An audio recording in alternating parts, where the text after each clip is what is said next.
Welcome everyone to the afternoon session. You're in the hospital session, just check you're in the right room. Good, no one's left, so it's all good. Everyone's in the right room. So if you missed it this morning, my name's Briony. I've just started as the Senior Improvement Lead at the Clinical Excellence Commission. So, just reach out if you want to chat either later today or email me. I'm chairing this session this afternoon with Ingrid, so we'll get cracking with the first presentation. So I'd like to welcome up to the stage Charlotte McLennan. And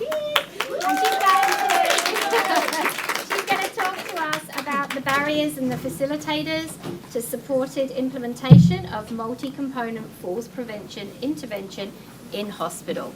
So over to Charlotte. Fab, thanks Briony. Okay, so I'll sort of be looking back and forth. I'll start with a bit of a background. So we know that multi-component fall prevention programs, so that's interventions where that's multiple interventions that are tailored to individual risk profiles of wards and patients. So a group of interventions that are tailored to local needs. We know that these can reduce patient falls in hospitals, and in line with a lot of the themes we've heard this morning, we know, importantly, that the implementation of these multi-component approaches in routine practice can be challenging and inconsistent. So we've seen that across settings today. Important work from colleagues. Important work has indicated that quality improvement education and clinical facilitation may support the implementation of multi-component interventions in hospital. And locally, important work from the Clinical Excellence Commission around their safety and quality essentials pathways, and important work we've seen from South West Sydney Local Health District that we've heard about at these seminars over the last few years has shown the promising impact this has. And you can read more about those through those links there. Oh, I've just seen the back slides. Okay, that's good.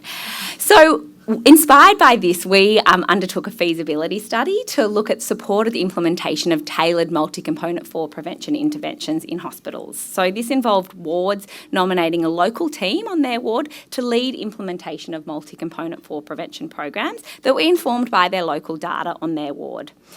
At least 2 members of the leadership team on each ward were required to complete online training or face-to-face training. They could select based on availability. And then the wards received 12 weeks of clinical facilitation from a health manager with quality improvement and fall prevention expertise.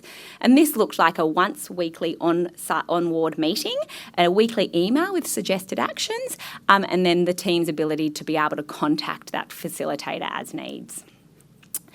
The study was conducted across 4 wards in an acute hospital, a mix of surgical and medical wards. 2 of the teams had nursing-only leads. The other 2 had a mix of nursing and allied health, and 3 of the 4 teams had online training, and 1 team had the 2-day face-to-face course. And there were a range of interventions that they chose to implement during the program. So the research question that I'm going to focus on for today's presentation based on that study is, what are the barriers and facilitators to supported implementation via quality improvement education and clinical facilitation of multi-component fall prevention interventions in acute hospital wards? And so to answer this question, what we did was invite staff that had been involved in leading the interventions across those 4 wards to participate in an interview in the 4 to 6 weeks after that 12-week intervention period to reflect on the program. The interviews were conducted in person, audio recorded and transcribed, and then these transcripts were analysed as a combined data set, so all together using an inductive approach initially where we just really focused on the data in front of us, and then later to a deductive approach, which looks at mapping to the IPARIS framework, which I'm going to talk about when we get to our results. Before we go into the results, I just want to flag the limitations associated with this study. So the intervention and implementation strategies were very light touch. The clinical facilitation was within staff substantive roles, and it was a relatively short time that it was provided for. The interviews were also conducted a relatively short time after the program, and we know that fall prevention interventions and quality improvement take some time to really be embedded and to often see significant changes. We had quite a small sample size, and this was from just 1 hospital. Okay, so back to this IPARIS framework. So it's the Promoting Action on Research Implementation in Health Services. And it's a framework that can help us, help guide the translation of what we can see as an effective evidence-based practice or an effective intervention into clinical practice, into routine day-to-day practice. And the authors of this framework propose that to achieve successful implementation of an evidence-based intervention, we need to consider factors related to the evidence or the intervention or the innovation that's being implemented, the facilitation, which are the implementation strategies used to support that intervention being embedded in routine clinical practice, the recipients, which are the people that receive the intervention and or those implementation strategies, and the context in which this is all happening. And so they've got that formula there saying, depending on what's going on, these 4 factors will impact how successfully something can be implemented or is implemented. So the results of our study, after we'd done that first look at our data set, what we were able to do was map our findings to these 4 domains of the IPARIS framework. And so in our case, the first was to the innovation, which in our case was the multi-component fall prevention interventions informed by local data. The facilitation, which was the quality improvement education and the clinical facilitation on the ward. The recipients, which in our case we considered as those ward staff teams that received the clinical facilitation and QI education. And the context in which this was happening, which was that hospital ward and that hospital facility. So onto the results. So in terms of the intervention, things that we saw associated with success of the program relevant to the intervention were that it encouraged blame-free critical thinking for staff. It also provided a fresh approach to a stubborn issue. People have trialled, lots of strategies to prevent falls and, they just haven't seemed to work in the past. Staff really appreciated that it was an incremental approach, that it wasn't just one big project here, you have to do it now. They could take it step by step, and that it really aimed to integrate with what was going on locally on the ward. Barriers or, things that came up as challenges around the intervention, or sometimes staff felt that they didn't have sufficient guidance around the practicality or the likely impact of change ideas they were selecting.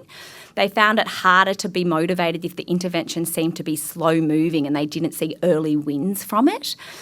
They found it hard if there were interventions that didn't seem to engage broader floor staff, so that limited floor staff. And that was linked closely with this idea that it was harder if change ideas seemed unvalued by the floor staff especially. There was also the issue, of interventions at times being perceived as extra work when staff are already, feel at capacity. Now on to facilitation or our implementation strategies and the facilitators associated with the facilitation. So things that were associated positively with this was space for learning, and that was especially if the staff got to do the 2-day off-site course where they could get away from the hectic ward environment and really think about what was going on. The skilled facilitation they received that really highlighted to them that they were making progress or that they could get guidance when they were unsure, and the fact that this facilitation came on site, so they came and visited them on the ward. And they also appreciated when novel and responsive education was incorporated where possible, so on the go rather than kind of just didactic in services, in a tea room, for example. Barriers or things that came out about the facilitation that made it harder to progress with the program were when staff felt like the facilitation didn't provide clearly defined goals and roles for the team and for the project. If the facilitation failed to create a sense of accountability for the teams, that was talked about as being associated with it being harder to progress. And also staff talked about how it was a challenge at times that just a few people had undergone the quality improvement training, and so that they felt sometimes that there was a bit of a gap. They understood why they were taking this approach to slowly implementing things, and this was harder for the broader ward staff to understand. Now our recipients, things that were associated as facilitators with those ward staff project teams were having an enthusiastic, ideally multidisciplinary team, and even better if they'd had pre-established rapport that they, were enthusiastic to work on something together. Staff talked really positively about how they felt they could make much better progress because they were empowered to make decisions about how things were going to run on their ward. And staff also talked about how positive it would be to have a pre-implementation orientation period where they could really set the team and the ward up before they started actually thinking about putting any ideas into action. Barriers at that team level were inadequate team leadership, so when there wasn't a really clear team lead on that program on that ward who was going to make the decisions about the program and it being implemented.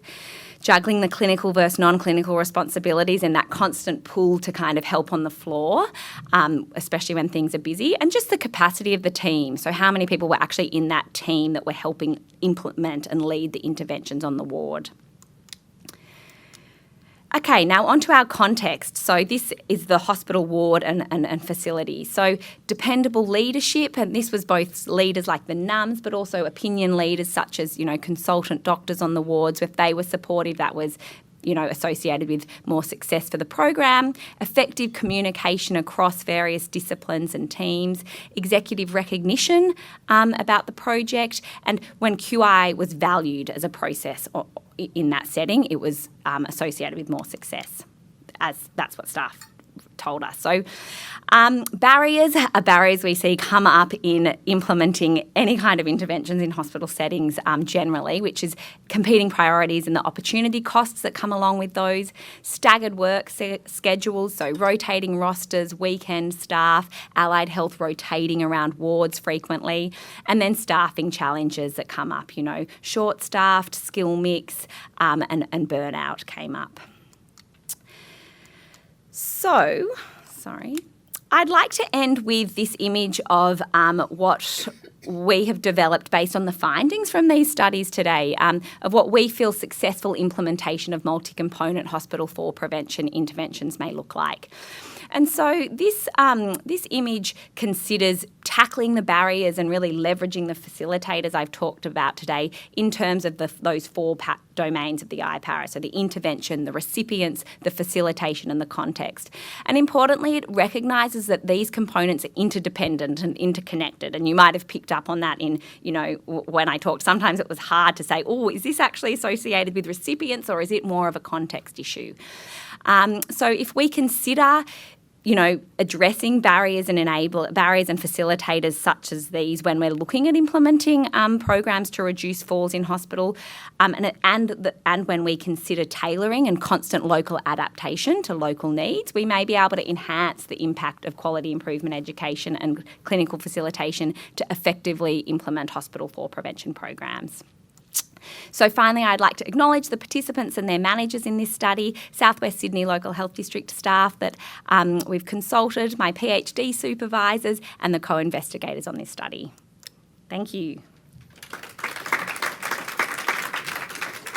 Thank you for questions. Thank you very much, Charlotte. Any questions?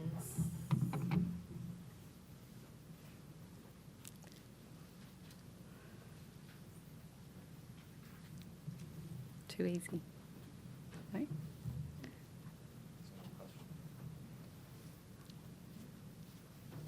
Okay. No questions? Oh. Hello. I might get up. There we go. This one's working. No questions for Charlotte? I think a lot of us can relate to some of those barriers if those of you that have tried to implement falls prevention strategies. So thank you, Charlotte. Okay, so we'll move on to the next one. Okay. So I'd like to welcome Karlee Mueller. She's the CNC for Comprehensive Care from Prince of Wales Hospital. She's actually going to give us two. We get two for the price of one here, with the first one being Don't Fall For It. So welcome. Thank you.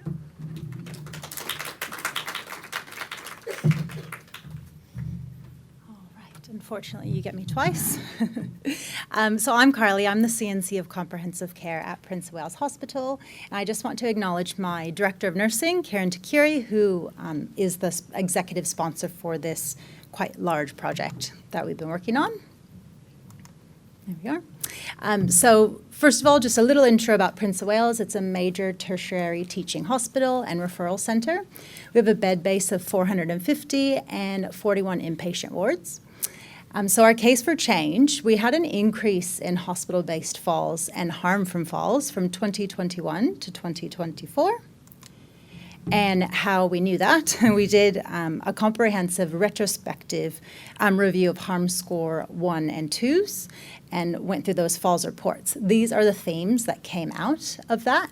So we had issues with the equipment, a lack of prevention strategies, a lack of risk screening and assessment, the care environment itself. So we moved into an acute services building in 2023. And then post-falls management was poor as well. So those are the themes that we tackled as a hospital, and we'll go into the ward-based ones. So as a framework, we fed into action plans, basically. So we took individualized ward-based data, observational audits on individual wards, and then we also took staff feedback, and all three of those things fed into individual action plans on their wards. So the aim is to reduce the falls and harm from falls in these 15 high-risk wards. We chose these 15 because either they had a very high falls rate or they had significant harm from falls.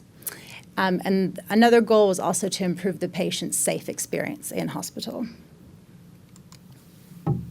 So first of all, the ward-based method, facilitation was mostly the method used. So the who is the 15 wards that we worked on. The how was facilitation and education by myself, the CNC of Comprehensive Care. So we took ward-specific data, harm score 1 and 2 reports, but also all of the IMS plus themes as well. We took observational audit findings too. So we had an external auditor and an internal auditor from the ward. So then we had very different viewpoints for those audits. And then we brought all of that data together, and I facilitated sessions with the staff to get their feedback. So for example, and one staff member came up to me afterward and just said it was so nice to be heard. It was really nice because that particular session we didn't get a lot of solutions that time, so I wasn't feeling positive about it, but they really felt the value in holding the session itself. So that was a really nice feeling. So I'll give you an example. So the time of day of falls, I found staff to find that the most beneficial. And they also were quite surprised at how varied the times were. The most common answer was night shift. That's when everyone falls. But most of the time on the wards, of these 15 wards, it's not on night shift. So that was really good to get their feedback. And I think I have one example. Yeah, so one of the wards was the most common time of fall was 5 p.m. That was their peak time. And so I asked the staff, what's happening at 5 p.m.? And they are all on break at the same time. So they made a change, staggered their breaks, and now they don't have falls at 5 p.m. So really simple, but they needed that data to know to make a change. So it was really good to empower the staff that they can make a change, but they needed that data first. So that's how we came across the person-centered, individualized action plans on every single ward. And I'll show you a couple examples of them. Now, the governance of this project, we formed a new steering committee called the Reducing Comprehensive Care-Related Harms. I know it sounds quite general, but that's the idea. We wanted to, depending on what the harm was at the time for our hospital, that's what the committee will work on. So at the moment, it's falls and delirium for Prince of Wales. So that's what we're working on. Now, these are some of the action plans. You probably can't see them. I'll read down a couple. So one ward found that their patients were falling at 7 a.m. and they were giving their diuretics at 6 a.m. So they've changed the administration time from 6 a.m. to 8 a.m. and they haven't had any falls at 7 in the morning. So they linked that. So we shared that with other wards, and other wards have made that change and have also benefited from that. Another ward had a physio and occupational therapist. When they bring them back from the gym, they now communicate with the nurse to say, this person needs hydration, or they said they want to have a rest, or they need the toilet. So either the physio will meet that need, and if they can't with timing, then they'll ask the nurse to meet that need. So that closed loop communication. Another ward, they had security staff rounding, so 24 hours of the day. They had set round times, and that was on a ward that had behavioral issues as well. Another one is the surgical dressers. We found when I facilitated with one of the wards that the dressers came at the most inconvenient time and they couldn't be utilized. So we were able to speak to the manager of the surgical dressers and change the time completely. And then now they're benefiting from that service. And one more was another ward. They came up with a really catchy phrase called the 4 Bs, and they made a poster about it. They said bickies, blanket, bowels, bladder, and bevy. So it's a very comprehensive approach to not only falls prevention, as you can imagine, all the comprehensive harms. Another method we used, so this was hospital-wide. So we had a cartoon character. It grabbed staff attention, but then we were able to do bedside education. So I went around with the people shown in the photo there, Kelly and Dasha, who are from the district, and Lucy from the district, helped me do the facilitation on every single inpatient ward, so 41 wards. You can imagine it's quite time-consuming, but it's very beneficial because I know the gaps on all of the wards. We tailor the education according to that ward rather than just one blanket education session. And the staff actually respond really well to it. And then they retain knowledge when we evaluated them afterwards too. So that was also positive. We also get the MDT involved, and we use a case study. So we use the character as a case study as well, which can also change, again, in the context of the ward. And you can see in the photo we have patient safety, we have physiotherapy, occupational therapy, students, nurses. In that photo, we have quite a few photos of MDT staff. And then the staff feedback said that they can't attend formal education a lot of the time, especially our campus is so spread out now because we have 2 major buildings, that they really appreciate the education coming to them as well. It does take a lot of planning as well, but again, well worth it. So we do this a couple times a year. We also do formal grand rounds by visiting professors, and that is to speak to multidisciplinary staff. And then we do fun education quizzes, competitions as well with prizes. That always gets people quite involved.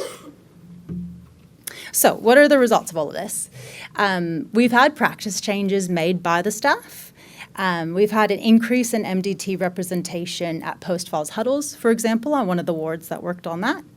Another team created a huddle-up script for members of the MDT to say, because then that also facilitated the huddle to be quite comprehensive. And then another ward had post-falls management improvement as well. That's what they were working on. But the most significant improvement that we were all quite blown away by actually was 12 of the 15 wards, their fall count halved in number after the implementation of these action plans. And then just from a patient survey as well, in one of the participating wards, 90% of patients surveyed stated that they always had a sense of safety on the ward. So I'll just briefly show you a bit of the data. So the blue is the total falls count pre-testing our change ideas. The orange is the total falls post-implementation of the change ideas. They're in 4-month blocks, so 4 months pre, 4 months post.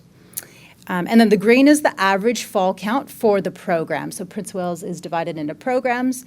This one happens to be emergency, cardiology, aged care, nephrology.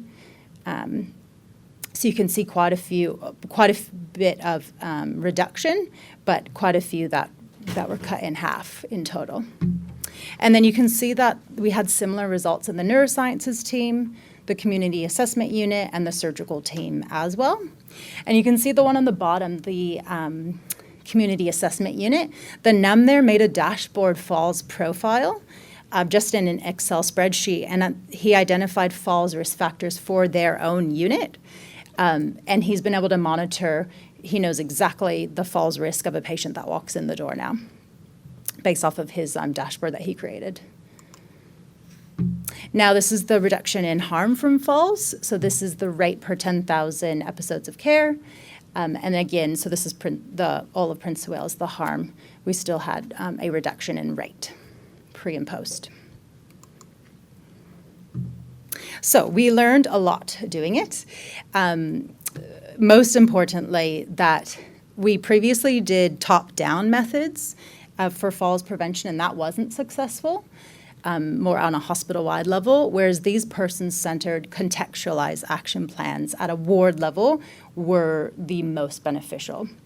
Plus, the staff feel empowered to implement them as well. And it was their ideas, that those sessions that we were able to facilitate, so that they stick a bit better.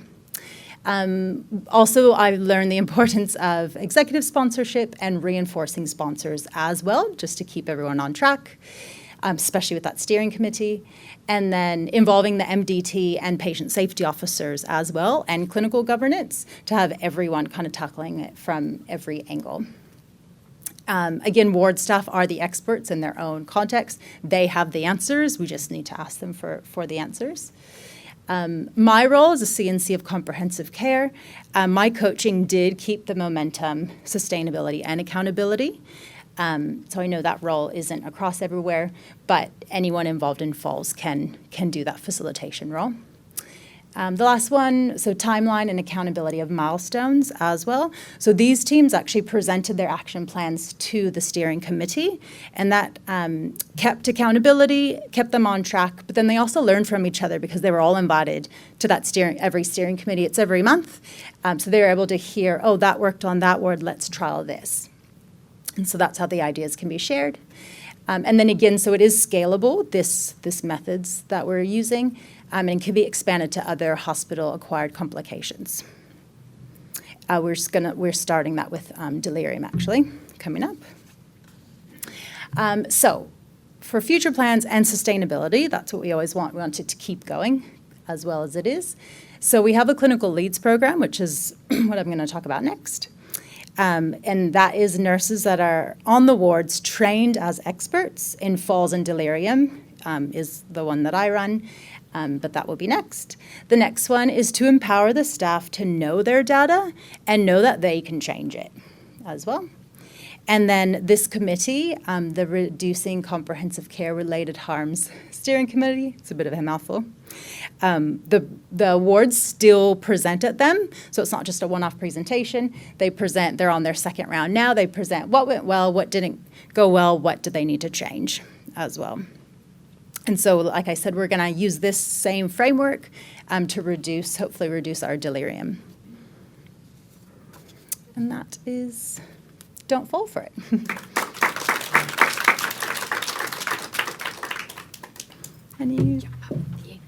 Thank you very much. Wow, that was some great results you got there. And like you said, I think the key is listening to the staff and making sure that we're not doing changes made on assumptions, I think is what you're really saying. And, really responding to the data that you have. So does anyone have any questions on that particular presentation before I hand back over to Karlee? Yes, over there.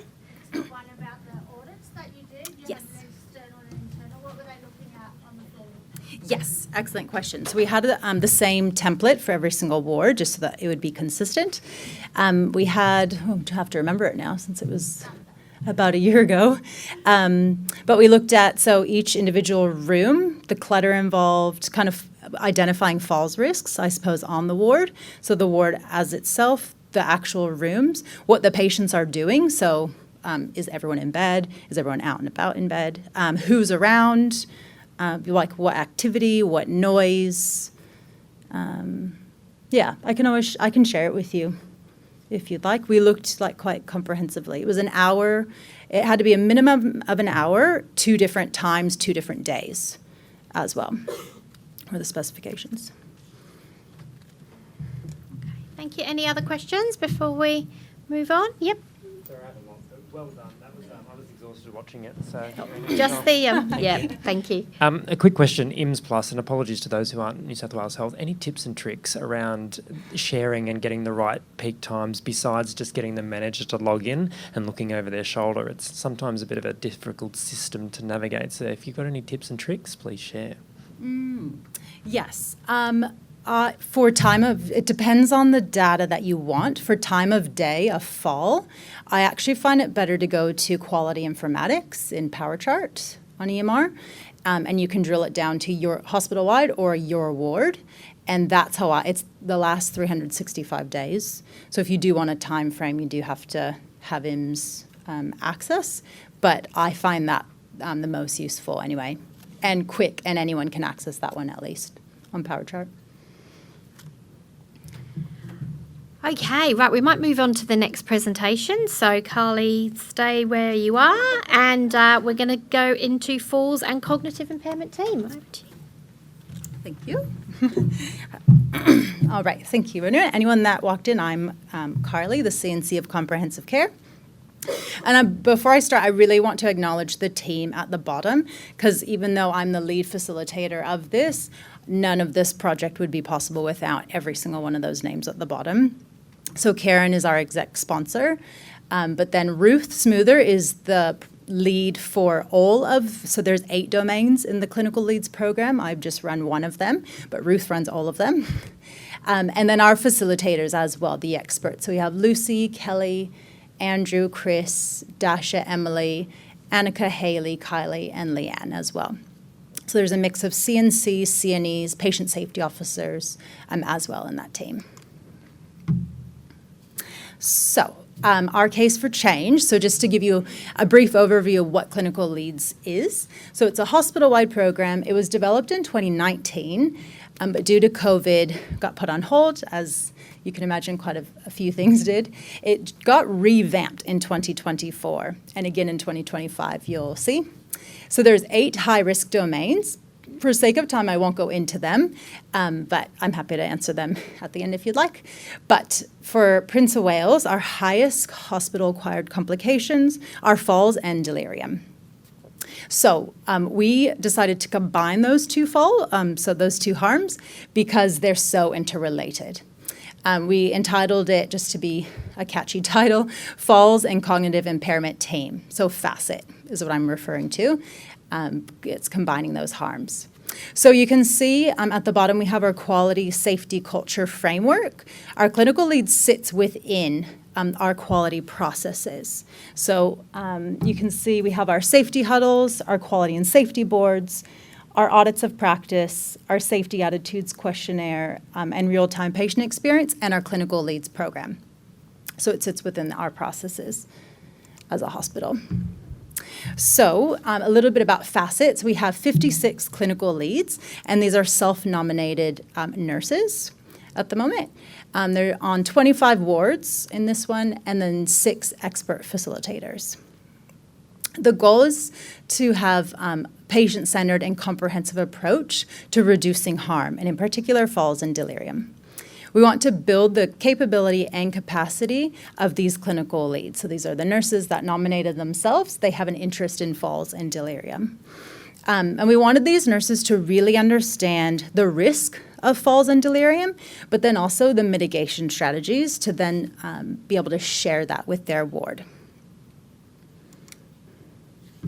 So to start with, we did a day-long workshop in March 2024, and this involved a case scenario, group work, role play, simulation, and we used the model of train the trainer to really equip the staff to then go back to the ward and be kind of those experts on their wards. And we really focused on a comprehensive lens to reducing falls and delirium. So for example, we did a simulation of a poor handover and a poor safety huddle as well. And then the staff had to identify what they would change. And they even had a go at running a huddle themselves to get used to it. And then what was really exciting was the day after this workshop, unfortunately, there was a fall on one of the wards, but the clinical lead that just ran a simulation ran the safety huddle, the huddle up for the post-falls. And she was so pumped about it to be comfortable doing that, because normally the NUM would run that, but she volunteered and ran the huddle on her ward. So that was really nice that she felt empowered to do that. So thereafter the workshop, we had monthly education in falls, delirium, and cognitive impairment. And this education had the intent to really build a dynamic workforce, increase their knowledge, but also their facilitation skills, because then they're supported to hold their own in-services on their wards, lead ward-based projects if that's something they wanted to do, and also just to train their colleagues informally in falls and delirium mitigation strategies. So each clinical lead also had an allocated subject matter expert to be their mentor that they could go to for support as well outside of the monthly sessions that we held. So these are some of the results from the workshop. So before the workshop, 69% felt comfortable in using mitigation strategies in high-risk patients. After the workshop, 100% felt confident in supporting their colleagues in mitigation strategies for high-risk patients. Before the workshop, 54% of the FACIT leads had a knowledge of preventing falls and delirium. And then after the workshop, 93% of the leads said that they had a knowledge of preventing falls and delirium. So this year-long project of the clinical leads, it did increase the capability, but also the capacity of these 56 nurses. And just in a tangible result, one project team created a post-falls management poster and that the ward used, but then because we share in these workshops, the other nurses grabbed a hold of it and it became hospital-wide. Same thing happened with the huddle up. So another team created an MDT script, so not just nursing, a whole MDT script for everyone in the huddle up to improve the quality of the huddles. And again, that ended up going hospital-wide as well from one of the clinical leads. So this is just some feedback from the workshop. They said that they loved the group work and the simulation. Those were the two things that they found beneficial. They said that I feel more equipped to help my colleagues in falls prevention. And then another one felt empowered and valued after the workshop. Because they had a whole day, quite a few of them voiced that they felt that they feel really valued, that that the director of nursing allowed all of these leads to have a day of education. And then we took their feedback, and that's what we were able to do more of in our monthly education sessions. So we ran more simulations, more group work, since that's how they benefited. So we learned a lot. We really saw the value in having local clinical staff increase their skill and knowledge because they work across a 24-hour service, and they also can influence other team members. So by coaching and empowering them, they were able to then do a better job of patient care and a comprehensive approach to falls and delirium. We also engaged the clinical governance and executive sponsors, but we didn't engage them early enough. So this year we did that differently, but last year we didn't engage them early enough, so that was a lesson learned. We also learned that we need clear timeframes and accountability for both the expert facilitators, but also the FACIT clinical leads. So again, we changed that and did that this year. The role play and simulation were the building blocks of a safe ward, and so we did more of that again because that's what the staff asked for. We did a person-centered comprehensive care approach to falls and delirium, and then even just collaborating with the MDT as well. We can't do anything on our own, so we always made sure to engage everyone. So for 2025, the clinical leads are now being supported to complete a quality improvement project. So last year we gave them the education and the tools, and then this year now they're completing a quality improvement project on their ward. So they're using their ward-based data to reduce falls and delirium, and they have the support of their NUM, the CNE, the CNC. They also have a mentor, so their expert facilitator mentor, a patient safety officer, and an executive sponsor. So it is quite a high challenge, but a high support model of care. They have clear timeline of workshops and due dates of improvement steps as well. So their projects are due in, or not to complete, but to have either complete it if it can be, or a substantive degree on it in December. So I'm really excited to see how they're going. But we have about 7, I believe, at the moment, 7 projects running that they're just starting. So it's exciting. Thank you.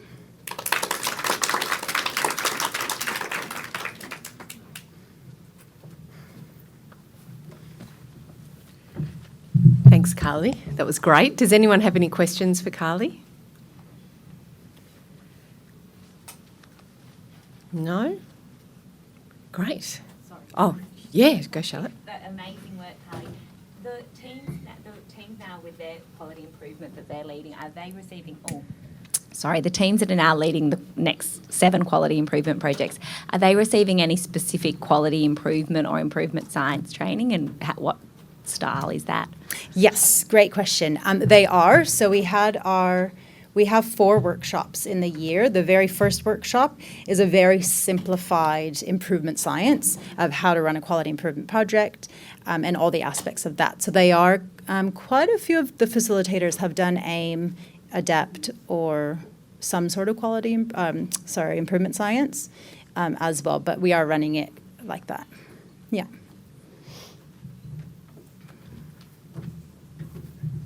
Great, thank you. Okay, so next up we have Margie Fletcher and Erin Perrot, and they are talking about a quality improvement project that they did on their ward, H4A, a medical inpatient ward, and I'd like to introduce them to come to the stage. Lovely. Thanks, Ingrid.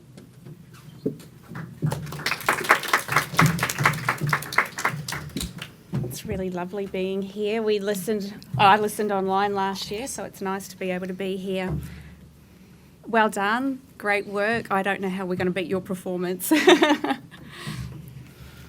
Okay. Right, so I'm Erin, this is Margie. So we are from H4A on Wyong Hospital in the Central Coast, so 2 hours back that way, took me 3 hours to get here today. So pretty much this is some of my team here. So we are a general medical, but basically a neurology ward with a 4-bed stroke unit, so that's some of our staff here. So this is, if you look at the front of our ward down at the bottom, it is 67 metres long. So I'll give you a bit of context of H4A. So Wyong Hospital did a big redevelopment in 2021 and we moved into the new build from the old hospital. So we moved from a ward that had 4-bedded beds in each ward to then this, which was probably less than half of what we have now. So I actually measured it the other day for this presentation. I literally walked down with my little trundle wheel, and 67 metres. So if you look, I guess, on the left side, they're all single rooms. So there's 16 single rooms, and on the other side, there are 2-bedded rooms. So when we moved over, the 28 beds that we took over was only 22 of those beds were being used, and when I mean used, staffed. But unfortunately, we moved in an area of COVID, which is with everyone, and we had 28 beds no matter what. It was always full. But we only had staffing for 22, so then we'd be using overtime and things like that. So as you can imagine, neurology, we get the best of people that want to try and fall on you. So, and I say that lovingly because I love my patients. But we get the best of the best, or as people say, the worst of the worst. So we get the acutely unwell, we get the Huntingtons, we get the Parkinsons, we get the strokes. We get, unfortunately, a lot of patients who tend to then come in post-ictal. Then we'll have patients that are found drunk on the side of the road that are brought in. And then, of course, we want to wake up and we just want to run around the ward. So as you can imagine, we have patients that require in-depth assessment, a lot of hands-on care to look after them while they're acutely unwell, but then throw 4 stroke beds in as well. So then we have acutely unwell stroke patients that, whilst we're trying to keep these patients safe, we want to get them up and mobilise them as well. So then you run the risk of, then we're like, right, let's get them up out of bed because we want to rehab them. We have a rehab ward at Wyong as well, but unfortunately it's one rehab ward for the Central Coast. So we tend to do a lot of our rehab on the ward as well. So as you can imagine, that's a bit of our background. And now we'll talk about what we're actually doing. And I think it's really important that Erin sets the scene on what we're looking at, so you can understand why suddenly we were sort of tapped on the shoulder saying, guys, you've got a really high falls rate. Really? Yeah. I hadn't noticed. So in November of 22, we collaborated with the CEC with the aim to reduce falls. And we were quite ambitious with our aim. Quite ambitious. I thought at the time, I don't know how we're going to do this, but we really aimed for a 50% reduction in our falls rate, and if we can reduce harm from that, even better. So how did we do that? The methodology that we use quality improvement methodology was using tools from the CEC, so comprehensive care, minimising harm, and not only as leaders in our areas, doing this education for ourselves and project management, but getting the staff involved with that training as well. And we looked at our data, which we didn't really need to look at too hard. We knew where we were at. But we were, how are we going to move forward with this? And really, as Karlee's mentioned, the importance of engaging with our staff on the floor. And not just nursing staff, it was a really MDT approach. So we had allied health assistants, we had nutrition involved, anyone who really set foot on the ward at the bedside. And then if anyone new came into the ward, I'd make eye contact with them and I would send them an email and welcome them to our project. So we, during the engagement process with the staff, we did brainstorming sessions. So we really wanted to explore why our patients were falling. Clearly, Erin set the scene on why that was happening. And then we really wanted to get the feel of the staff of what strategies, what improvements could we put in place to reduce those falls from happening. So we use a PDSA cycle, and we decided to meet fortnightly just to make sure that we were keeping things on track, and if something was going a bit haywire, we got to it in a timely way. So during the staff consultation and engagement process, we did some theming and looked at why our patients are falling in this particular environment. And there were a variety of things that they came up with, but some main themes that have filtered through the day. So staffing, environment, equipment, what else? Just even things like patients with their toileting, not having plans, or staff not being able to get to them in time. So we themed all those, and then got staff together to go, okay, well, if staffing is the issue, what part of staffing is the issue? Like, really nut that down.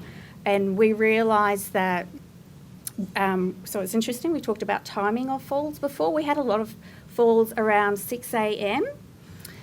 Or between 6 and 7. So we were like, staffing, okay, why don't we see our nursing staff generally start at 7? Let's start them at 6, or get a group that would like to start at 6.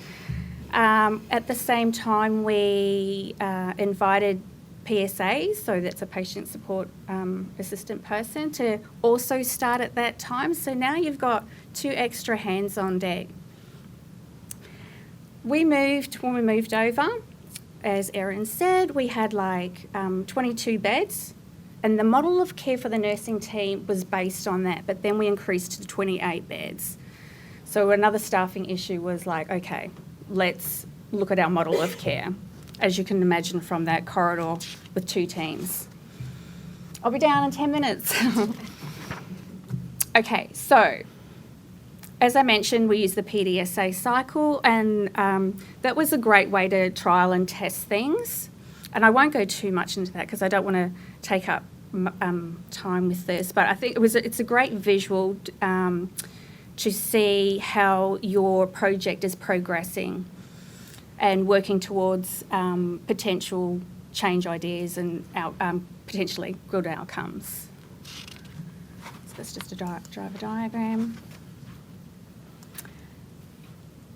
This slide's pretty important, and it's interesting again because we have talked about this.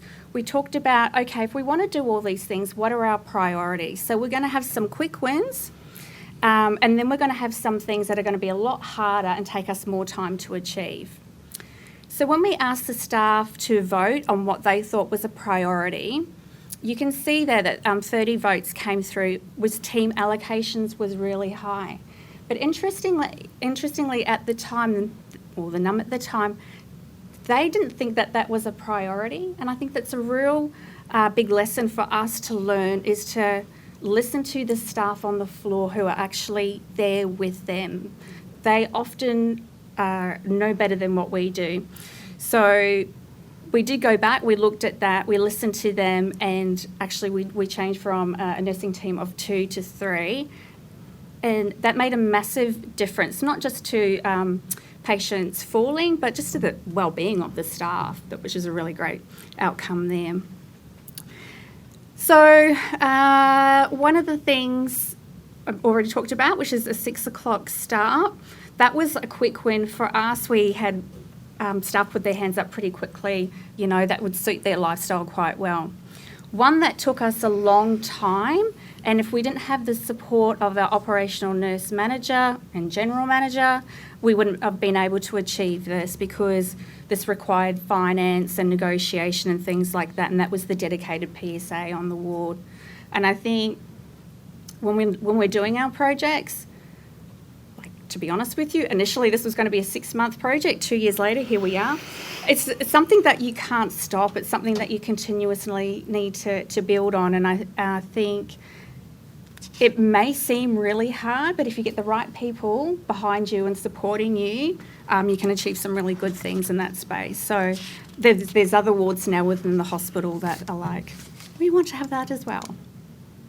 Okay, so back to Erin. So I guess whilst there's lots of data that we will go through with you, what we really wanted to share was some of the targeted interventions, because like Margie said, we've presented this obviously at a local level, but we've actually been, I guess, approached by some other LHDs for some of our interventions, and some other wards have already started to use this as well. So this is what we really wanted to share, some of the juicy stuff with you today, because this is what's actually, when we talk about where we got to, how we actually got there. So obviously the model of care changed from 2 to 3 teams. Our safety patient plan, which is the top kind of blue area there. So essentially a communication board, which is so the issue we obviously had when we moved into the new build, we couldn't put actually anything up on the walls. So for a year, with obviously the agreement that we have with the build, you can't put anything up. So literally white walls everywhere, is 67 metres long, so you couldn't put anything up. So we found, other than just a little tiny whiteboard that we had, that we'd write,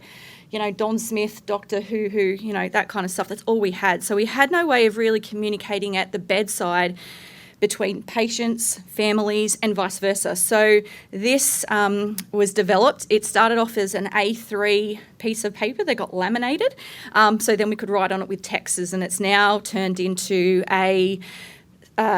it's a permanent, now that we can do stuff on the walls now, that we actually now can communicate. So it is changed every shift. So obviously the staff, when they go and do their bedside handover after we do our safety huddle, so on it has things like how the patient mobilises, things that they may need to use to mobilise, so roll leaders, you know, forearm supports, all that kind of stuff. Things like, are they a high falls risk? Have they had a fall? Diet. And down the bottom there's an area where actually families can write things. So for instance, it might be that the family might say, can my mum have a shower at 10 o'clock today because we want to come and take her, you know, out for lunch or something. It's used by also the allied health, so they might write things like shower assessment at a particular time, or then, for instance, like we'll use it if we know that there's a patient's got a birthday, so we'll draw all over with balloons and all that kind of stuff. The other things that are here as well was the PSA, so awardsmen to other areas, where they actually, so Wyong had a change in our model where if we needed someone to help us with a wash, we'd put a task in. Can I please get a PSA to H4A to help, and we'd stand there and wait and wait and wait. Where we actually changed to physically having a PSA on the ward with us, and Shaz, who's usually our main one, Shaz, can I get you up in? And she's here. She's pretty much a nurse half the time, so that's made a really big difference, because having a PSA who's now part of our H4A family get to know the patients as well. So they'll know sometimes even better than the nurses, oh yeah, that person, you know, they like to have this done and all that kind of stuff. So that's a mixed starter. The 6 a.m. nursing shift starter, obviously as the nursing unit manager, it really helps in regards to staffing. I now pretty much, with the cohort of people that do it, nearly have a 6 o'clock starter every shift for every roster. which makes it's a big difference actually. So our time grids, which you can see there with all the black lines, we had issues obviously we'd make a plan at the start of the day because we do team nursing, and actually people say we do team nursing. We actually do team nursing on H4A, and it's actually a known thing at Wyong Hospital that if you work in H4A, you actually work as a team. So that's our grid that lives there, and you actually see the 3 columns, and one's for nursing, one's for our allied health, and then one's for other notes. So allied health will write, again, shower, all that kind of stuff. And it's a board with perspex over the top so it can actually change and we can do our grid, and that's where we actually will huddle at the start of the day. Doctors will do their rounds, we'll huddle there and change things as it needs. Our education pack, we're going to keep going. But yeah, so I guess lots of things there that we're really proud of, but we'll talk about a little bit more. Thank you. Sorry. We find it hard to only have 15 minutes, but anyway, bear with us. We've only been working on this a couple of years. We'll talk about this. Anyway, We'll only talk about this. Actually, just going back to that other video or slide, there was an important picture in there I just wanted to share, because when we do education on the ward, it's not just for nursing staff. We've actually had patients with us, we've had family members, we've got the cleaner there, so we invite everyone, casual staff, whoever it might be. So look, with all these targeted interventions, what were our results? Well, actually, within that time, we were able to reduce our falls rate by up to 50%. So that was a really significant drop in falls rate, but also too, we increased the positivity of the patient experience being on the ward. So one thing that we did note, that when we had aggressive behaviours or challenging behaviours, we also had an increase of falls. So because we were targeting or looking at things very quickly, we thought, okay, we need to do something in this space. So we were able to react quickly. We did a lot of spot education. We got more resources in, say for delirium and dementia and things like that. And so that was in January 2024, we had that peak. The next peak of challenging behaviours we had was in June of that year. And you can see in this graph that we were actually had made such an impact of not having an increase in falls, but we kept the falls rate down as well. Just quickly, these are some quotes from the, we'll maybe just go through one. So I guess any nums in the room, I struggle still not to have that clinical side of fear with patients. So I guess my roundings, I've been able to, not while these are exactly word for word, but I paraphrase, but I guess some of our interventions, because they were new, I would try and role model how we would explain some of the target interventions to the families. So I guess, as you can imagine, with having lots of falls, we have a lot of alarms that go off, falls alarms, things like that. So often, sometimes patients will walk in and go, oh my God, what the hell's that? There's alarm, all the alarms going off. So then explaining it to them, and then obviously things like, right, the falls alarm go off all the time, but we know it's for a reason, and we know it's to keep our family safe. And we know that, for instance, my mum's in a room that's like highlighted in orange, and whilst orange is not my favourite colour, I know that there's a reason she's in that room and why it's all orange and things like that. So I guess we added this slide, what it is. So every month I'll do a review of the incidents. And I guess what we're looking at is how many falls we've had, I guess any harm from falls. But often what we're looking at is themes and things like that. So Karlee, what you were saying about your themes. So I guess the issue we have at the moment is we don't necessarily tend to get themes at the moment, because so a lot of the times it's looking at why the patients are falling. And sometimes I have to have a bit of a laugh, because if you don't laugh, you cry sometimes when you see an IMS come in the morning, for instance, and I laugh about this one. So I had a patient recently that his TV wasn't working, so he was there because he needed an NDIS package, unfortunately. So he was with us for about 156 days. We all know that NDIS works at the rate of speed, don't they? So his TV wasn't working, and he's cognitively intact. He's probably smarter than I am. But he decided to get on top of his bedside table and fix his TV. So really, how do you prevent that from happening? So like I said, you have to, so a lot of the falls, some of the falls we have is, it's not just, unfortunately, the patient that, imbalances and falls over. We have to really combat, the patients that are very intricately, they really try and push us with their falls and things like that. So we have to really sometimes think out of the box how we try and keep these people safe. So you just have to have a laugh sometimes. So, in conclusion, we've taken up enough of your time. So really, we're really proud that we're able to say that we've reduced falls by 50%, but we've actually sustained it as well. So we haven't done that quickly. It hasn't been easy. It's been really an MDT approach. And I guess when I say MDT, it's not just nursing. It's not just the people that actually work, on the hospital. It's families. It's the patients, because we were actually explaining to them what's happening, all that type of stuff. It's hard work, but I think really when you have a good patient focus and a great team that you work with, it makes all the difference, really. So what next? Let's celebrate our successes and share our learnings, sustain. So we're now on monthly meetings just to make sure that we stay on track. And like Erin said, still collaborating with the staff, letting them know where we're at, but also still engaging with the consumer. It's really important. And it's having that continuous learning and that culture within our team. We already started on our next project, and we've had staff that already said, right, I've got some ideas for you. When can we start this kind of thing? And we're like, great.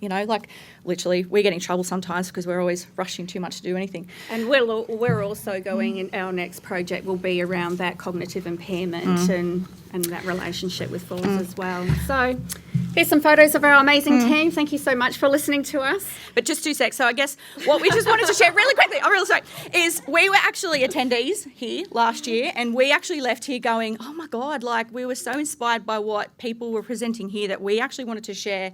So hopefully, look, I'm shaking like a leaf here, but I'm hoping that, we all go, let's do it and let's present. So yeah, thank you. So we don't have any time for questions for Erin and Margie, but I do just want to make a couple of points. I've had the pleasure of working with them for the last couple of years, and, they've had leadership changes, things have changed on the ward, but the quality improvement process has continued. So that is really testament to the ward and the leadership coming forward.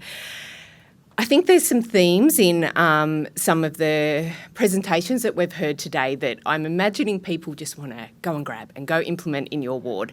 But I think the beauty of both Karlee's presentation and this quality improvement presentation that we've just heard is that they've looked at their own ward, what is happening on their ward. They're looking at their data, involving their staff and making improvements that way. And that's really important. And that is one of the best ways to do quality improvement, really the only way.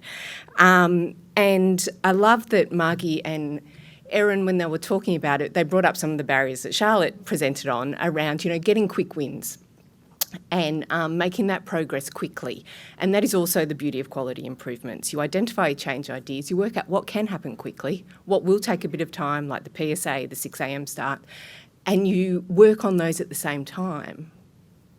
And then in the end, you have some great results. So I think for anyone wanting to do quality improvement, think about those things.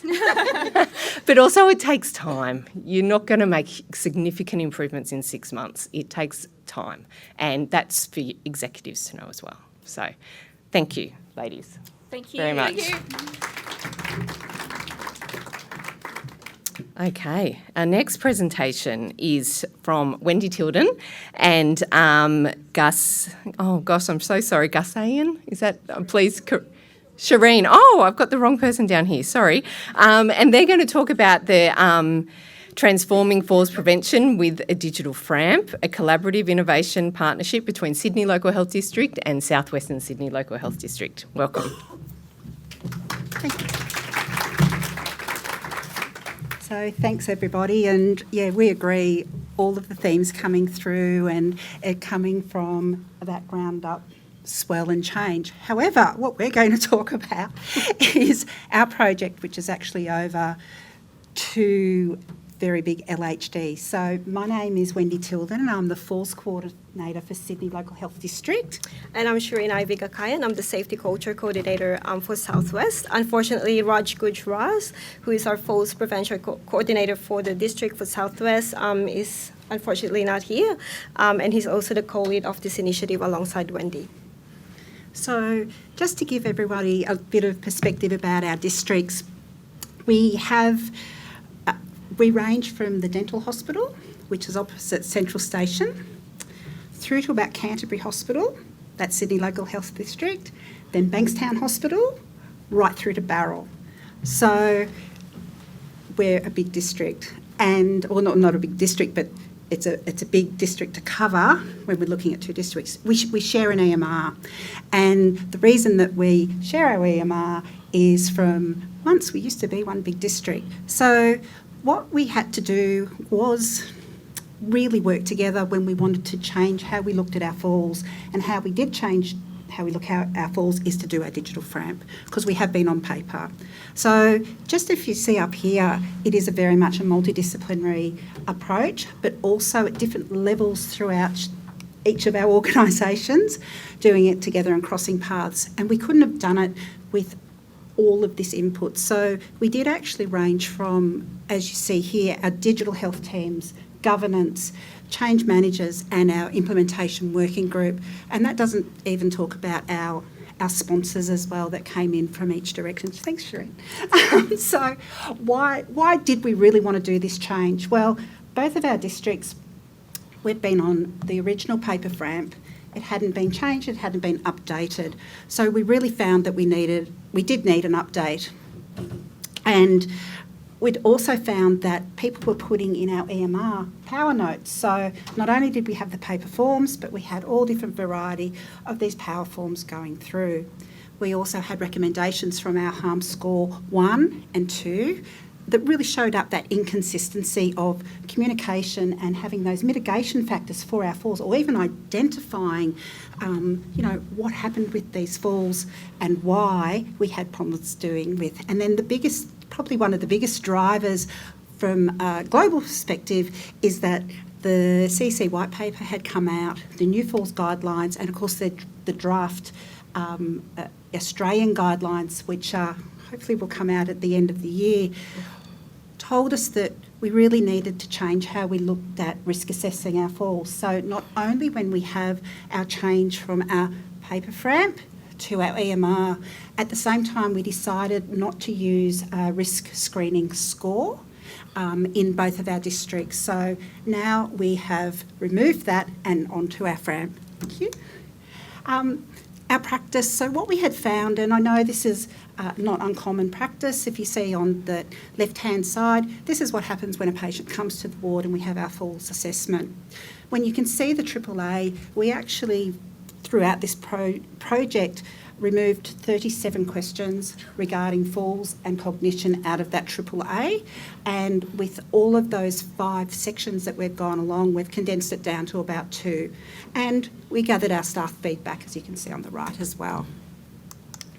When you're looking at our aims, and really our aims are incredibly simple, we wanted to have a form that enhanced critical thinking of the staff that were doing that form, because it's not about the form, it's about getting those mitigation strategies to the patient to prevent the falls. So we can have the worst or the best form ever, but if we can't get those strategies to our patients, then, really what's the point? And moving on with that aim as well, in both of our districts really, it was primarily nurse focused. So nurses did the falls risk assessment with the score and did the FRAMP. And we have changed that as well to an MDT approach. So now our MDT has the opportunity to do a FRAMP, and I'll talk a little bit more about that a little bit through the talk. So how did we get here? Again, like all the other presentations, it takes a long time.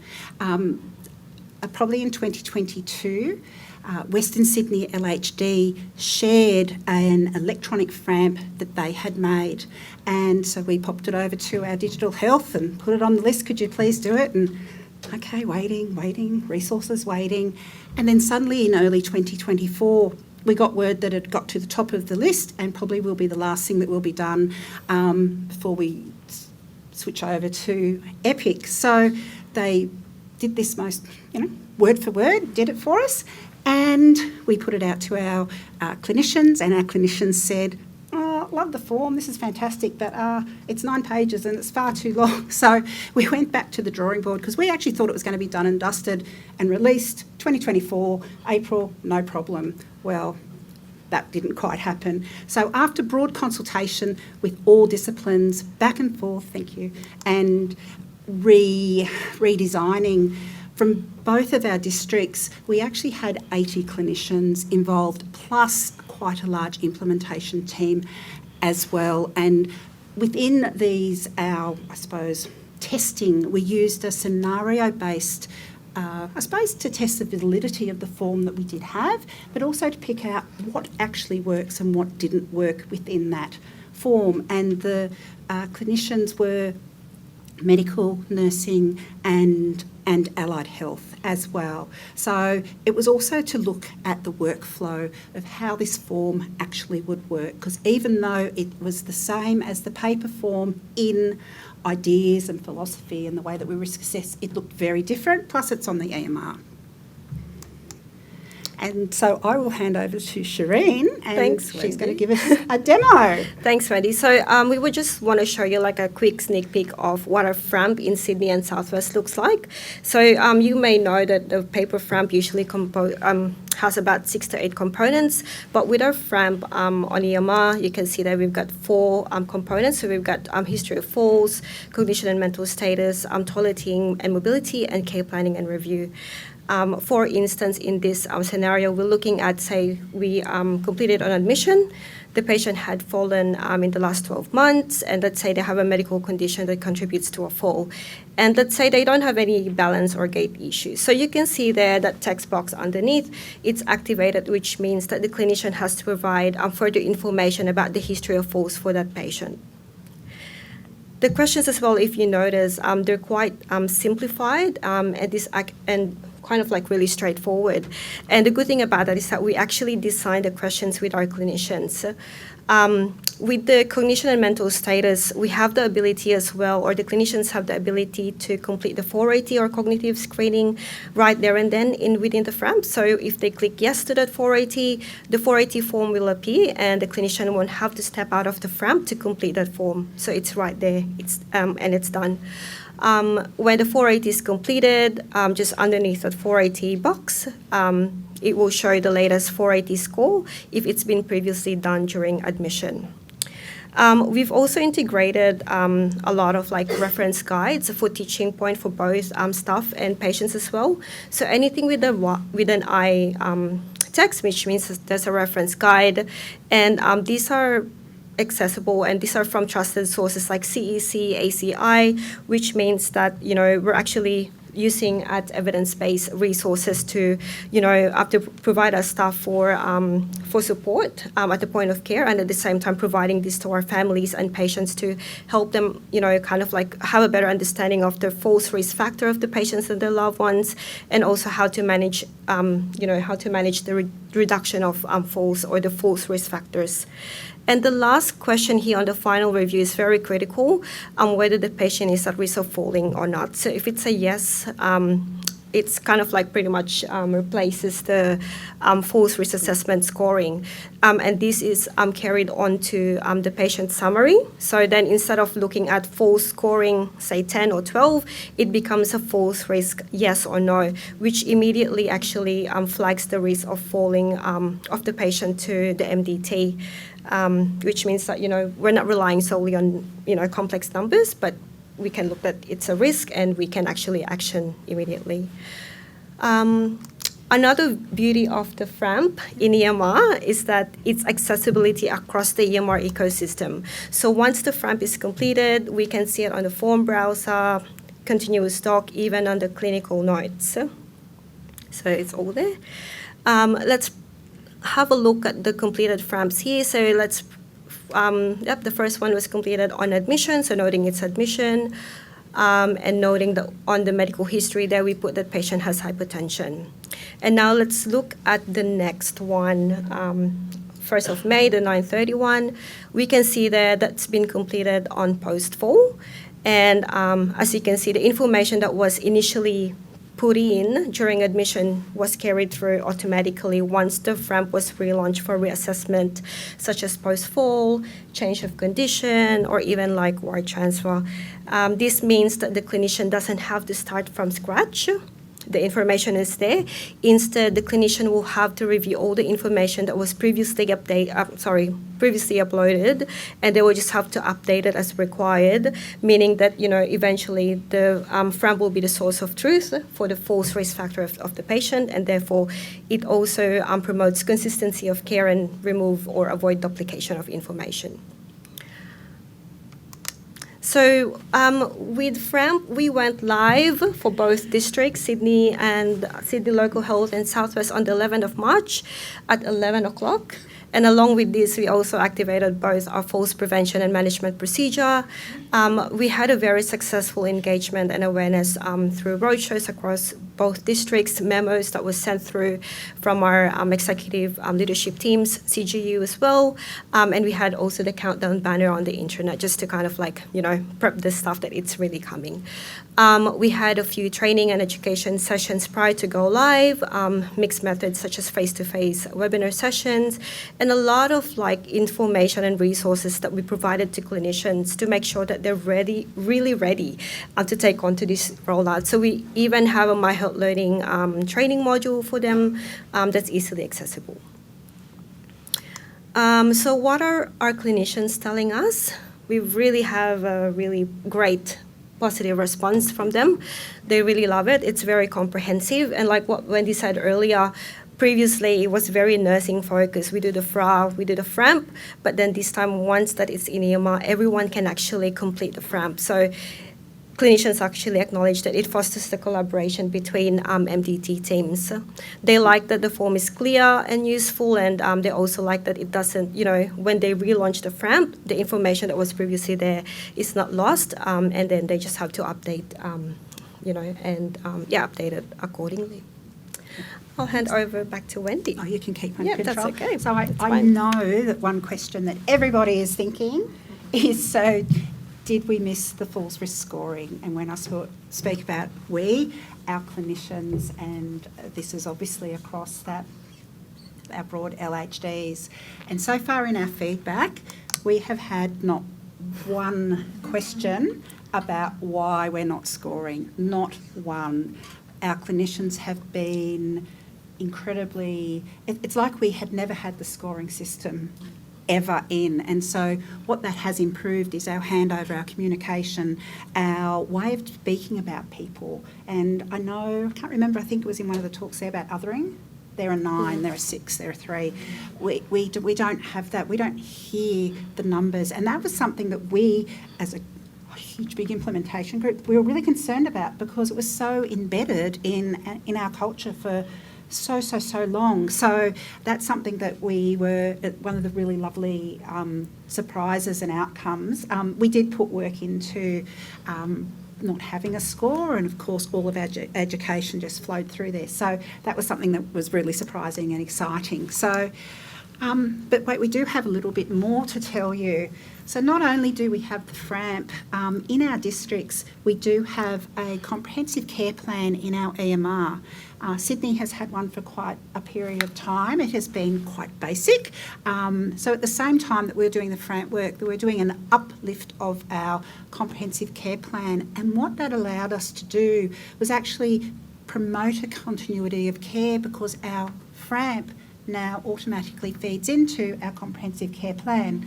So what that means, I fill out my FRAMP, and then if I open a comprehensive care plan on that patient, that information comes across. And our next slide, I'll just show you what that looks like. This is our comprehensive care plan. It does look incredibly busy, and I'm not going to go through this. Maybe next year you'll get the talk on the comprehensive care plan. But within those red boxes is the information that has come across from our FRAMP into our comprehensive care plan. But what we have done, we've popped our, it's about fundamentals of care, so it is actually based on our FCC methodology and how we're looking at organising wards and our patient-centred care. And we, instead of it coming over like for like as well, we actually put it into these categories. So it's information from the FRAMP, because the FRAMP we found was so comprehensive. So why waste it? Why make clinicians document 3 or 4 or 5 times? And that's what we were finding was happening. So that was part of our goal for both of these projects, to how can we have one source of truth and how can we have that documentation flowing all the way through and giving back time to care, put the mitigating factors in. So what's next, of course? So at the moment, so as we said, we only went live on the 11th. It did take us 9 months to put this all together, and we're just starting our formal evaluation. And what we're doing, we're also doing this as a collaborative, so not separately. We're working together to look at our surveys, looking at our data, and so far with our falls as well, we have not had an increase in falls. We've actually had a decrease in falls, but like I said, it's only been about 7 weeks. And lastly, we will look at the research on risk management and risk scoring. And I think lastly, our last slide. Oh no, yes, acknowledgement. This is just the not just the implementation team, but this is the implementation team, and it was really from both districts and every little piece of the puzzle that went into creating this form. And like others have said, it did actually come from the ground up, because we changed a lot depending on clinicians. We could have just launched it and everyone would have been, oh yeah, this is it, great, we've got it. But actually it changed a lot. So without that true collaborative across from everyone, it just wouldn't have happened. And it ended up being such a pleasurable project and forming those really tight bonds, I suppose, from both of our districts in all different ways. So we've actually all walked out of it. Well, no, we're not walked out. We're still in it, but we've walked through it in such a positive way. And just our last slide, if anyone would like to scan this, so this is through Sway, and it just shows you how to use the FRAMP. Yep. And this was part of our education tool. So that's all from us. So thank you. Great, thank you. Look, I think I just need to make one statement before we have our first question. Each LHD is at different phases with their EMR and have different capacity in their EMR teams, particularly at the moment moving to the single digital patient record. So the single digital patient record is coming. There is a new work through on the SharePoint around the comprehensive care plan. So look, I encourage you to have a look at that. It is very similar to what Wendy has just shown us, where it's around identifying risk and then managing that risk. There is no scoring. It's really, a person-centred care plan, really, that you'll end up with. So we've got time for one question, if there is one. Yes.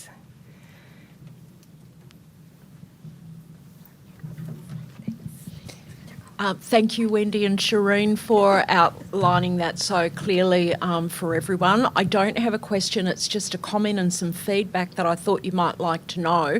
One of the wards that I'm working with is going to start using the FRAMP and the comprehensive care plan for their bedside handover. So I can see that what's already in place here now, there's lots of potential for growth and further innovations because of that starting point that you've got there with the FRAMP, which is now feeding into the comprehensive care plan as a live document. I think it will become very much a gold standard for how to give bedside handover with all of that information there just in that one place. So congratulations. Thank you. And I think just moving on to that NSTPR, we're looking at it because we did have these decisions about we were on our way with these changes with our EMR, and we did slip in at the last moment, we believe, for these changes for STPR. However, we're hoping that this will change our culture, so we'll be right and ready for when STPR comes in. So we felt that it was valuable to do this work now and continue it to change our culture, but obviously we were desperate for something better for our falls risk mitigation and moving on with the comp care. So yeah, we've been very lucky to be able to do it with both of our districts, and we would have loved to have Lucy on board. She's our co-person that so All right. Thank you. Okay, we've got 2 more presentations today. So the next presentation is Samantha and Jeena. I'm not sure. Oh, there you are. Great. And they're presenting on a senior level review and response process for inpatients having repeat falls. Yes, and they are from South West Sydney Local Health District. Thank you.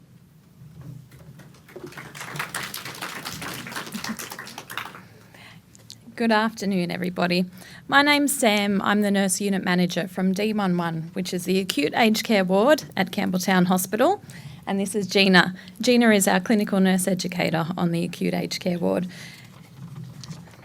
We're here today to talk to you about a senior level review and response process for inpatients having repeat falls. So this is some of our team on D11. Some of our team and some of the disciplines that we consulted with are listed in the development of this process. So a little bit of project background. Just why did this incident come about? We had one particular patient on the ward who was having repeat falls. By repeat, I'll give you a little bit more information. This patient had a history of Lewy body dementia with BPSD and advanced Parkinson's disease. He was admitted with aggression and hallucinations from a residential aged care facility. He had such challenging behaviours that he had been discharged permanently from multiple nursing homes, and he'd had around about 30 rejections from nursing homes we had tried to place him at as well. He was a determined exit seeker who was incredibly unsteady on his feet. His Parkinson's alone made him an incredibly high falls risk. If you tried to assist him to walk, he would become very physically aggressive, which would increase his risk of having falls. During his 8-month admission on our ward, he had a total of 33 falls. He showed behaviours such as punching and trying to break through windows and doors with his four-wheel walker, actions that caused him to lose his balance, which led to further falls. I remember calling my Don one day to voice my concerns because all of my investigations into every fall showed no gaps in pre- or post-falls processes. For each fall, a post-fall safety huddle had occurred.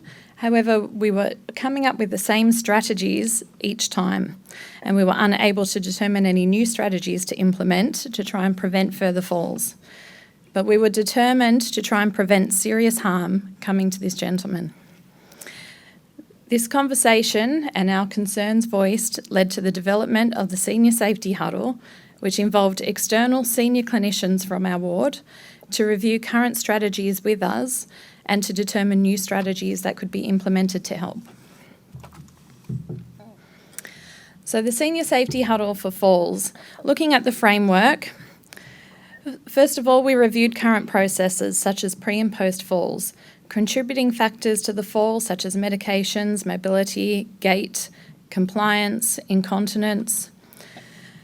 We also looked at if everything that could be done had been done. We reviewed the ward-based huddles to make sure that they were done and they were done comprehensively and we had the right people there during it and aimed to build up on it.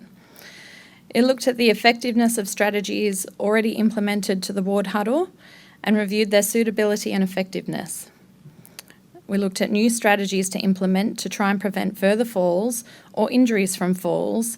For example, hip protectors, diversional therapy, such as painting a fence on one of our single room walls all the way around the room. A change of shoes, such as wide Velcro shoes, which was easier for the patient to put on and off independently without losing sitting balance. or reviewing the location of security guard proximity to the patients with challenging behaviours. We also needed to look at how staff were supported, and in particular, I was concerned about moral injury of my nursing staff as they felt they were failing the patient, and it was very mentally draining. So just looking up there at some of the people who we would involve in a senior safety huddle, it is obviously individualised, so person dependent as to who would be invited, but we did try to make it very broad, and the key word there is senior. So we tried to get really senior input into there, and we had a really, really good uptake in our hospital for participation. So now let's see how the senior safety huddle is different from the post-fall safety huddle. So the post-fall safety huddle is a ward-based safety huddle, and it is for all the falls post-incident. And the team is usually the immediate team available, like the RN who is looking after the patient, the NUM, CNE, medical officer, allied health, etc. And it is usually a quick review, which generally takes about 10 minutes. Whereas the senior safety huddle, it is only for the high-risk patients. For example, patients with BPSD, challenging behaviors, patients who had multiple falls, etc. And it is for the patients who happens to have repeated incidents and when there is no improvement shown from the ward-based strategies. And it requires subject matter experts, and this wider MDT team with broader experience helps to think from a new perspective, and it will also helps to see whether there is any strategies or support is missed to prevent further falls. And also it requires a bit more coordination. Generally the NUM or the NUM's representative coordinate it, but still relatively with a short period of notice considering the patient safety, 24 to 48 hours or as early as possible. Again, ideally involving the family and next of kin. This is the flowchart of the senior safety huddle. This is available in all wards, and I will explain the workflow in the coming slide. So this is the workflow of the senior safety huddle. The patient had a fall. The regular ward-based huddle is being initiated. Review the current strategies and management plan. And the patient had further falls despite all the current strategies. The ward leadership to determine whether there is a need of senior safety huddle or the regular post-fall huddle is enough. For example, if the patient had a fall and the circumstances is different from the previous fall, and it is felt that something can be done from a ward-based level, this should be explored first.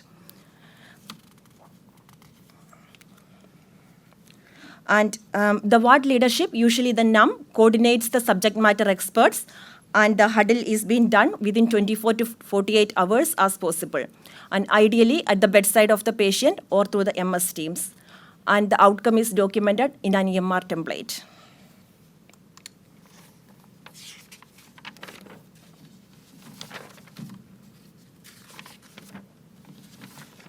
So this is the framework of the senior safety huddle. First, what happened? If possible, it is better for the patient explain in their own words what led to the fall.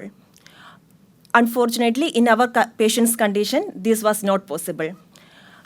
Or else, the clinician who found the patient or who was present at the time of the fall explains what happens and the circumstances led to the fall. We like to involve as many as our ward staff, including the AINs and the senior RNs who knows our patient the best. Next is what contributed to the fall. Identifying what may have led to the fall, it is very important because this will help to review the effectiveness of the current strategies and to see whether these strategies are enough for the ideal for the individual patient. What will reduce the risk? So the wider MDT team will consider medication review, proactive rounding, assistance with mobility, need of any special aids, toileting needs, and considering things such as delirium, postural BP, infection, sepsis, and so on. What do we need to do? So it is important to communicate the strategies and the incident which is identified at the bedside handover and also at the shift huddle, and ask how we explored all the strategies and what additional support is needed. For example, it might be further education, employee assistance program, or increased supervision, or patient's location in the ward, like quiet area versus high-risk observation room. And finally, what did we learn? Communicate the lessons learned regarding the individual patient and the strategies tried and implemented within the team at the team meetings. Sharing the learning helps to build the readiness of the team for future scenarios. So some outcomes. So we rolled this out in July 2024. Just remembering this is only for high-risk patients. So this is not a huge number that we've got to get data on so far. But at this stage, we've had 6 senior safety huddles for falls, 2 for delirium, and 4 for challenging behaviours, because we found it incredibly transferable between the two situations. Since then, only 1 patient, and remembering these are patients who've had repeat falls, thinking our patient had 33, 1 of those had a further fall after a senior safety huddle. More importantly, obviously patient safety, but also the positive staff feedback. The feedback from staff on our ward had been really, really positive. So staff felt like they were supported and heard, and that was a great improvement in patient safety as well. Staff felt that managers were understanding by physically coming to the ward, listening to the nursing staff, listening to the types of behaviours and the challenges that we are facing, and observing it for themselves and talking with the staff, and encouraging the staff to speak up as well. Staff feel they were valued and acknowledged, and it made them feel safer and supported and more motivated. So what is next? So we have started this already, but we're continuing to encourage a rollout of it at looking at prophylactic senior safety huddles. So people who are incredibly high risk, who may have all of, such as my particular patient with his advanced Parkinson's, BPSD, somebody who has this concoction of difficulties that increases their falls risk, looking at doing a prophylactic senior safety huddle first. So trying to get all of those senior people in and trying to put something in place rather than waiting for something to happen. And as I said, we have actually expanded to aggression and difficult behavioural patients as well. And I've actually found that incredibly beneficial to have such a broad and senior MDT input into these types of challenging behaviours as well. And my operational nurse manager has begun sharing this across other districts as well, which is absolutely fantastic. So yeah, I think that's all we've got. Thank you very much. I was thinking that. Thank you. Look, thank you. That's some great work. And I know, after it being rolled out in your ward, it's been rolled out across South West Sydney, and other LHDs have really taken it on board. So congratulations. That's excellent. We have got time for one question, if anyone has one. Yep, Charlotte? Yep. We'll just wait for the mic. Thanks. Great presentation. Thanks, guys. Do you find the senior clinical huddle provides, is it that strategies come up that you hadn't thought of, or is it more kind of a psychological safety and support for ward staff, or maybe a mix? I'm just wondering. It's definitely a mix. Okay. Sometimes there's things that other wards try outside of our area that we haven't come across before, that they can bring that knowledge in. I've found it incredibly great we always invite patient safety there as well, especially because they're the ones in this particular case that are seeing all these IMS. And it, from an outsider's perspective, it probably looks like, what's going on there? So it was really good to bring them in and to get their input and see, is there anything we're missing? Like, we were at the point where we're putting our hands up in the air and waving a white flag, like we're asking for help. So we did find on the few that we've done, just little bits and pieces, and sometimes those things aren't effective, but it's really good just to get the knowledge and the education about some of these other things outside of our ward that we haven't tried before. That might come in handy for someone down the track. But, yeah, it's also good when, you know, they can try and implement some other things, but then if it doesn't work, it also shows how much of a challenging situation it is as well. Yeah. Great, thanks. All right. Thank you. Thank you. Great. Well, this has gone so quickly. We're up to our last presentation for this afternoon. So we've got Dani and Debbie from Bankstown Hospital, and they're talking about you can't change what you don't know, falls prevention at Bankstown Hospital. Thank you.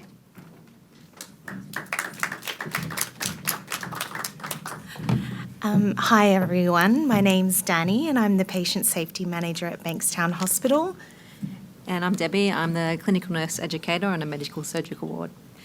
So we're here to talk about our falls prevention project that was called You Cannot Change What You Don't Know. So we wanted to acknowledge our project team. It was basically something that started off on an individual ward but then has gone across the hospital. So we've had collaboration from all the CNEs and NUMs, our falls champions, and we wanted to acknowledge Raj, who is our District Falls Prevention Coordinator, and our Don, Sarah Massey, who was our executive sponsor. So why we started the project. As we all know, the reason we're here at a forum like this is because falls is one of the number one safety priorities for all our hospitals. As we know, we all go to our regular district falls meetings, and it became apparent that Bankstown Hospital was leading in getting falls, essentially. We had never gotten as many falls as we had, and then we were the highest in the district, and we thought it was time to do something about it. We'd had a significant amount of harm score 2 falls, so falls resulting in significant injuries. And then also we had sadly had one harm score 1 fall, so a fall resulting in death. So that really brought home that message that we need to intervene and try to do something at this point. We conducted a cluster review of the falls and all the harm score 2 and 1s that had happened, and what we found were 3 separate areas that we thought we could target. So the first one was a lack of awareness from the floor staff. So I think a lot of the time, IMS data, where does that go? A lot of the time the floor staff are not actually aware of the falls that happen. How are we doing with falls? What is the success rate of our prevention strategies that we've implemented? So that was something we felt could do with a lot of work. We also had inconsistency in post-falls management. So as we know, when you manage a fall, when you look back and you reflect, that's a fantastic learning opportunity there to prevent further falls. So we found that our post-falls management could be better. And the third area was we reviewed our proximate falls alarms, and we felt that they weren't being used appropriately. So the system that we had at the time was a pager. Sometimes the pager's not with the person, or sometimes someone's busy, we don't get there in time. Okay, so I'm going to talk about our first implementation. So this was the Falls Safety Cross. So basically, when Dani was talking about falls information, yes, the wards talk about their falls data, probably most likely in their ward meetings, but basically we wanted somewhere for this to showcase. So basically the staff could take the initiative, so they can track how many falls they had in the month. So there's 3 lots of colours there that indicate green as a fall, yellow as a near miss, and red as the fall. So by making the staff take that ownership, them colouring it in every day, and then updating every month, and then they can have a look at how they were tracking. So basically the process is monitored at Bankstown by the Falls Committee, and they're monitoring this every month at their meetings. The wards have actually become very competitive. They want to be the ward that has the least amount of falls and go the longest amount of days. So like some areas implement a cake or some sort of party if they get over that 30 days or longer. We've also areas, we have 3 safety crosses, so we're looking at our top 3 risks. So we're not just using it for falls, we're looking at using it for the other 2 top risks on the ward as well. And we found it's been really useful because I think prior to this, if you spoke to someone on the ward and you said, hey, how's your ward going with falls? I don't think it was at the forefront of everyone's mind because they've got so many things to do.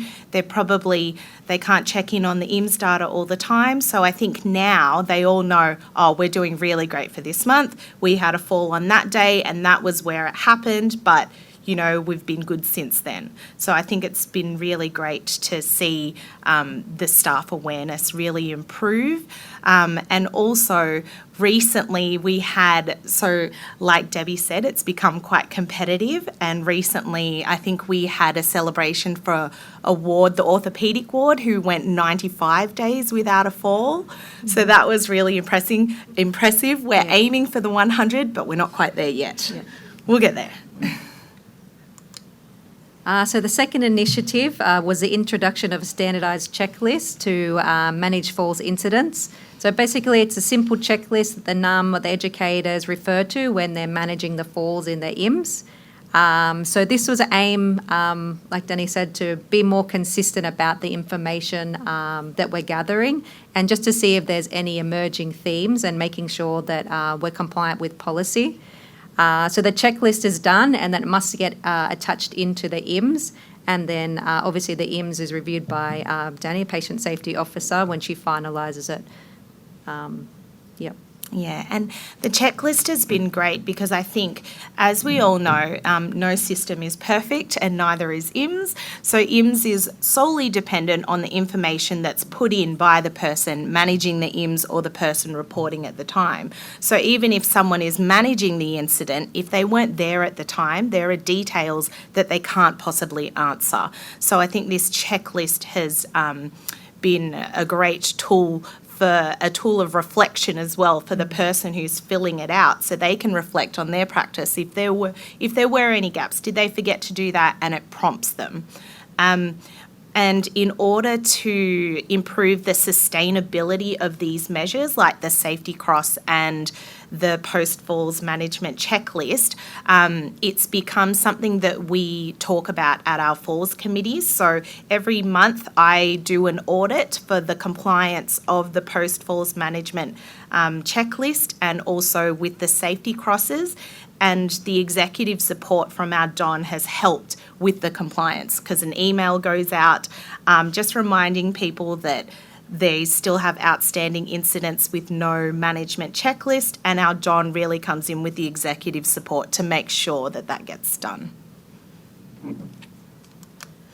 All right, so our third introduction was the falls proximal alarm that is linked to the call bell system. So other hospitals in our area, such as Bowral, Campbelltown and Liverpool, they already had this system in place. But Bankstown being an old building, it wasn't such an easy thing to implement.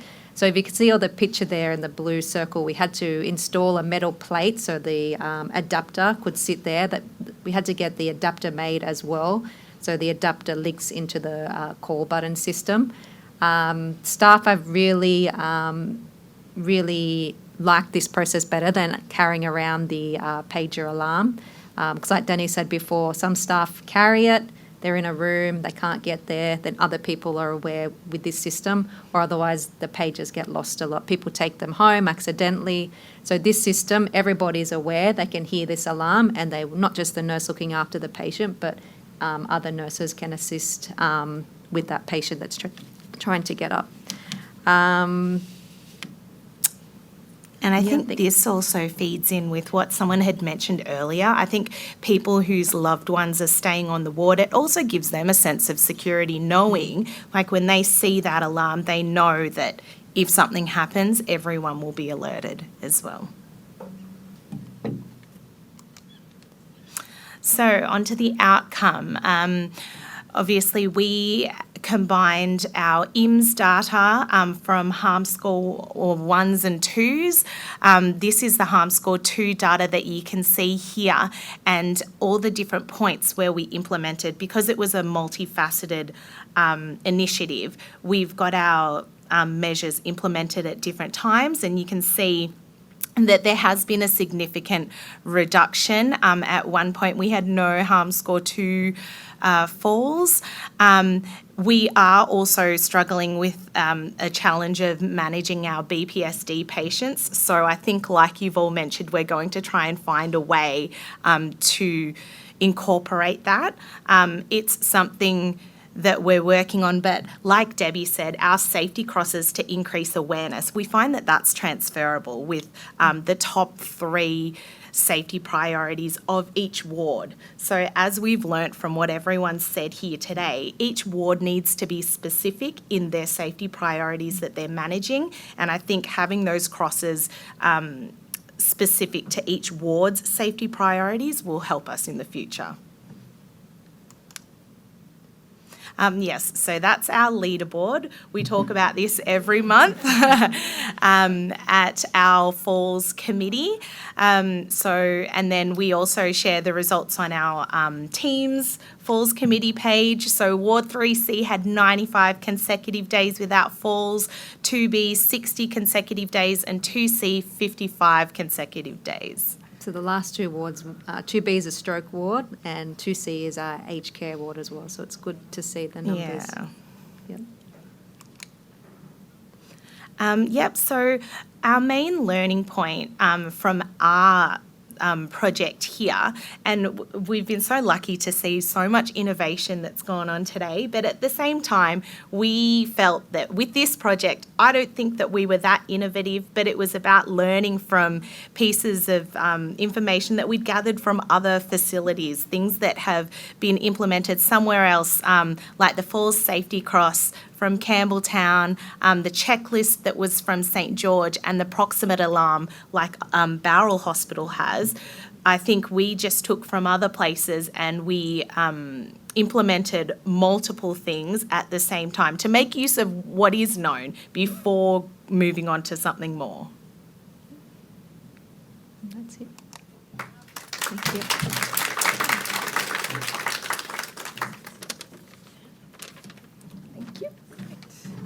Great, thank you. Does anyone have any questions?